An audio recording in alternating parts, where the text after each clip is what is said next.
Hello, everybody, and welcome back to the Tyreek Told You podcast. I don't know which episode number this is because I know we take breaks and stuff. We struggle with consistency. And when I say we, I really mean me. But if you've been listening since the beginning, y'all know that we don't take accountability, and you guys are my scapegoat. So I'm going to blame y'all for me being inconsistent. Why didn't y'all make sure I was recording every single week? Bad scapegoats. But yeah, today is Juneteenth. This is probably going to be live on Friday, so the day after. That's still Juneteenth weekend, so that still counts to me. But yeah, happy Juneteenth, happy Black People Day, happy Freedom Day and all of that. I did a weather report earlier today because it was kind of nice outside, but it's been like storming real bad for like the last half of the day. So I guess that was Mother Nature's way of getting back at me because, how dare I challenge her in her weather decisions? Whatever. What have I been up to since the last time I recorded a podcast episode? I hosted a Mariah Carey Emancipation of Mimi party in Harlem that was very successful. Shout outs to Rose God, the DJ. And we're actually working on something else, so make sure you stay on the lookout for that. I hosted my first meet and greet at a glory hole. Shout outs to Privy Privy. We did the ice cream glory hole. Another successful event. People really came out. They got on their knees. They ate that ice cream and they just had a good time. Sprinkles on the kneecaps. That's how you know you had a good time. Um, I got invited to a TikTok Pride event. That was nice. I met a lot of people, learned a lot, tried some new drinks that I didn't like, but hey, it was still a good time. One thing that I absolutely have to do before I end this podcast episode, I got to give a shout out to Chef D. Y'all know Chef D, that Saucy Santana's ex. He was on Bad Boys, on Zeus. He's kind of stocky, tall, beard. My man, my man, my man. I have to give him a shout out because a few weeks ago, I reported on him getting arrested, something about some meth possession. It went pretty viral. A few blogs picked it up.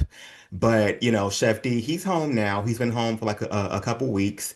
And he DM'd me on Instagram and made sure that I go and report his freedom the same way I reported his incarceration. So, Chef D, this is me making do on my promise. Welcome home. I'm happy that you're home. And you know what? You did it right because you got locked up when it was still cold outside. You waited till it got nice to come home. So, you came home to some summertime weather. And again, it's Juneteenth. We celebrate freedom today. You are no longer locked up. Those chains have been broken.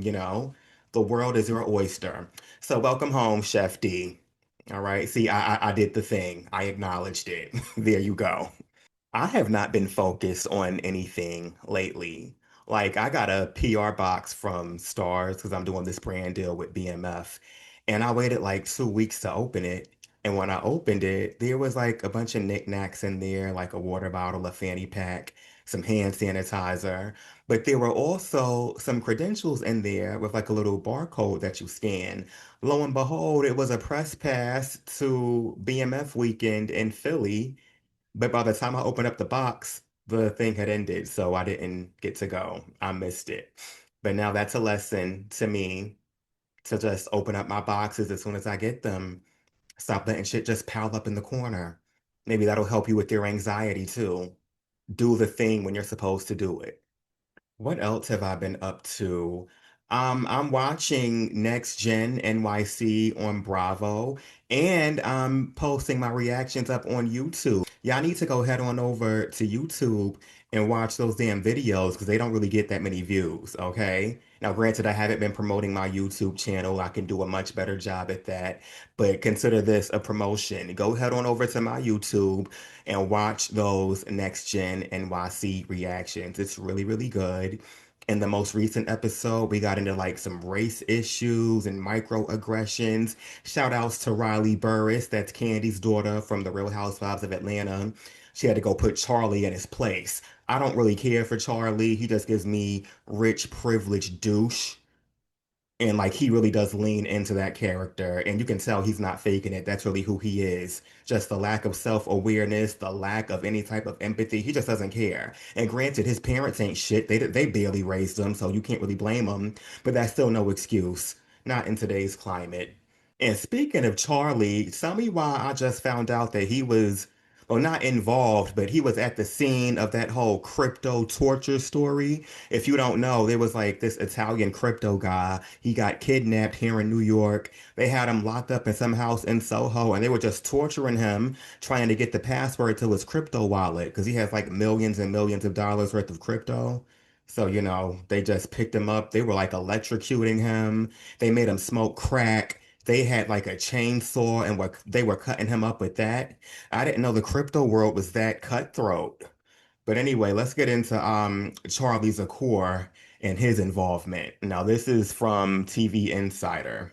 Inside Bravo's Next Gen NYC star Charlie Zakor's legal drama, his shocking arrest connection. Charlie Zakor will make his Bravo debut as one of the stars of the network's new series Next Gen NYC, but just weeks before the June 3rd premiere, he reportedly found himself at the scene of an arrest in New York City. While Zakor was not charged with anything or arrested himself, Page Six reported that the up-and-comer was seen in the background of a video that showed cryptocurrency investor John Waltz getting arrested in May. Waltz was charged with 2 counts of assault, kidnapping, unlawful imprisonment, and criminal possession of a firearm, according to ABC 7 New York. He is accused of kidnapping and torturing his Italian cryptocurrency business partner via electrocution and tasing. The reason for Zakor's alleged presence at the scene is unclear, but Page Six reported that he was seen looking concerned as the arrest took place in New York's Soho neighborhood. A source told the outlet that Zakor sometimes crashed at the apartment where the arrest went down. Now, in the show, they make it very clear that what's his name, Charlie, he's a crypto trader. He doesn't work, doesn't have a career, he gets money from his dad every month, and he just trades crypto all day. According to Zakor's Bravo bio, he is a crypto trader and private investor who's been ruling New York City's club scene since he was 14. He also knows everyone and their secrets. His bio continues, charming but blunt, Charlie says exactly what's on his mind and sometimes what others wish he wouldn't. Beneath his tough exterior, he's fiercely loyal, especially to close confidence. Confidants, confident. Just like, what's that show? Golden Girls? Thank you for being a friend. For the first summer in years, Charlie finds himself basking in his autonomy, but he might find being unattached creates more drama than ever. Oh yeah, that's Charlie the douche. Justice for Riley. We were all proud of you for standing up for yourself. We know Candy was proud, and just keep your head up, Riley. You got this. I've also been keeping up with the Diddy trial. That's been doing really well on my Instagram, especially. But yeah, I know way too much about P. Diddy and his sexual exploits. You know, I get people being grown and stuff being consensual, although the validity of the consent in his case is why he's in court right now. But this man was just into all types of stuff. All types of stuff. He been in jail for a couple months now. I wonder how he's holding up in there because you can't, well, I was going to say you can't freak off in jail, but yes, you can. But he might be the one getting freaked off for all we know. Armand Wiggins did an interview with one of the escorts, Flash, and Flash was talking about his experiences with Diddy and Cassie, and the interview was hilarious because of Armand, but the stuff Flash was telling us was crazy. Like at one point, Diddy went in the living room and demanded that Flash's dick get hard by the time he gets back. He found out there was like secret doors and trap doors and possibly underground tunnels, like a whole Batcave situation. Diddy can just come and go as he pleases without you even knowing. That's crazy. And if Diddy's allegations wasn't enough, now Tyler Perry got allegations.